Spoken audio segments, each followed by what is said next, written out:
On the Friday show, I am going to be answering an audience question about which Republicans are likely to get out of the way if Donald Trump runs in 2024 versus which Republicans are likely to run against Trump in 2024. The list of the latter is probably relatively short. I think Mitt Romney would be someone who's on the list, even though I don't think Romney plans to run.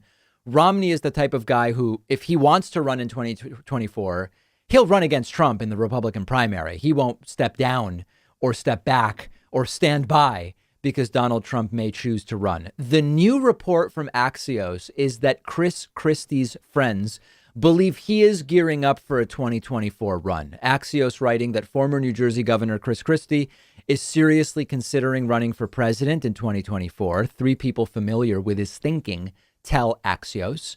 While Christie isn't saying anything publicly, besides telling radio host Hugh Hewitt that he's not ruling it out, people close to Christie have a sense of the rationale and outlines of a candidacy. The big picture is that absent a run by Trump, the field would be wide open. Christie ran in 2016, didn't go well. He told friends he'd be the only person in 2024 with executive experience who's run a presidential race before. I guess that's maybe true.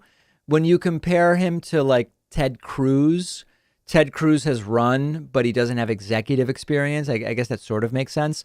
But Florida Governor Ron DeSantis has executive experience. For whatever reason, governorships are called executive experience. I guess it's because they are more administrative in a sense than, for example, being a member of the House or a member of the U.S. Senate. DeSantis, as Axios writes, is experiencing a surge of popularity from Republicans because he opened Florida wide open very early.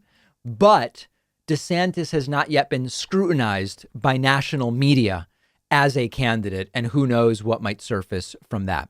Axios writes that Christie's approach would be to run on his reputation for being tough and that could appeal to the Trump base, but he's not going to come off as reckless the way Donald Trump came off. You know, the entire George Washington Bridge closing down a lane as a political punishment, that seems pretty reckless to me. But I guess when you're comparing the recklessness of Christie to the recklessness of Trump, he seems less reckless. That's true. Axios also writes that Chris Christie may have crossover appeal to blue collar voters as well as suburban center right voters. That's possible.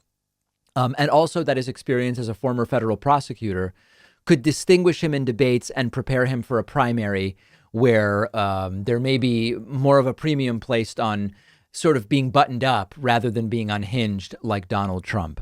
I think that this is tough for Chris Christie. You know, the things that he's known for really, in my mind, are the Bridgegate fiasco and supporting Donald Trump in completely humiliating fashion in 2016. And neither of those are particularly inspiring from my perspective. But listen, maybe the Republican primary voters would like it. Christie didn't do well in 2016. I don't know that he ever had more than like 2 or 3% support. But listen, things are different. And I think what is abundantly clear is that Christie is only a candidate if Trump does not run. And again, we'll dig into that in more detail on Friday, who might actually run against Trump, because Christie's only a candidate if Trump is not. Ted Cruz isn't going to run against Donald Trump. Lindsey Graham, forget about it. Lindsey Graham, I don't think is running regardless, but Lindsey Graham is not going to run against Donald Trump.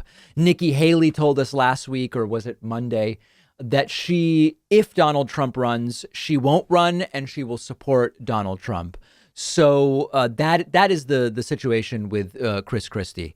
I actually, what's crazy is, if you said to me, whoever wins the Republican primary will be the president, Chris Christie is maybe the guy I lean towards. I mean, if you say Chris Christie or Ted Cruz will be the next president, I'm going with Chris Christie.